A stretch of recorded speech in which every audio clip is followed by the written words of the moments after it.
तरी मित्रांनो, मी पानाडी नबीलाल मुलानी ही बोर 1 वर्ष झालं पॉईंट घेतला मी.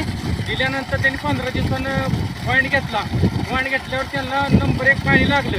जेव्हा मी पॉईंट काढायला आलतो गेल्या वर्षी, या वावरात काहीच नव्हतं. या वावरात काहीच नव्हतं, म्हणजे असं रिकामं रान होतं. तिथं पॉईंट काढायला आल्यावर पाणीसुद्धा प्यायला नव्हतं मला. आज परिस्थिती होती या वावरात. जेव्हा मी पॉईंट दिला ह्या शेतकऱ्याला, पाणी व्यवस्थित लागलं, चांगलं लागलं. 2.5 इंच पाणी लागले. गेल्या वर्षीची पॉईंट आहे. नंतर आता ह्याने ह्या वर्षी ऊस लावले, सगळं ऊस लावले. पाणी आहे तर सगळं आहे. ही शेतकरी नाव सांगा तुम्ही, बोला. माझं गाव करजी, तालुका अक्कलकोट, जिल्हा सोलापूर.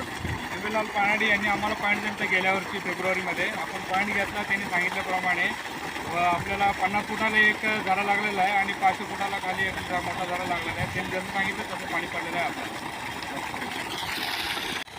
ನಮ್ಮೂರ ಕರಜಗಿ ತಾಲೂಕಾ ಅಕ್ಕೋಡ್ ಜಿಲ್ಲಾ ಸೋಲಾಪುರ ನಬೀಲಾಲ್ ಪಾನಾಡಿ ಇವರು ನಮ್ಮ ಹೊಲದಾಗ ಒಂದು ಪಾಯಿಂಟ್ ಕೊಟ್ಟರು ಹೋದ ವರ್ಷ ಫೆಬ್ರವರಿದಾಗ. ಇವ್ರು ಹೇಳ್ದಂಗೆ ನಾವು ಒಂದು ಪಾಯಿಂಟ್ ತೊಗೊಂಡಿದ್ದೀವಿ ರೀ. 50 ಫುಟಿಗೆ ಒಂದು ಜರಿ ಅದ ರೀ, 5 ಫುಟಿಗೆ ಒಂದು ಜರಿ ಅದ. ಇವ್ರು ಹೇಳ್ದಂಗೆ ಪಾಯಿಂಟ್ ಸಕ್ಸಸ್ ಆಗ್ಯದ. 1 ವರ್ಷ 1 ನಂಬರ್ ನಡೆದದ. ಇದು ನೋಡಿರಿ, ಇದ್ರ ಮ್ಯಾಗೆ ಕಬ್ಬು ಅದ. ಪಾಯಿಂಟ್ ನೋಡಿರಿ, ಇದು 2.5 3 ಇಂಚ್ ಫುಲ್ ನೀರು ಹೊಡ್ಲಿತ್ತು. 1 ವರ್ಷ ಆಯಿತು. ಒಂದು ಜರ ಭೀ ಒಂದು ಆರು ಭೀ ಕಮ್ಮಿ ಆಗಿಲ್ಲ.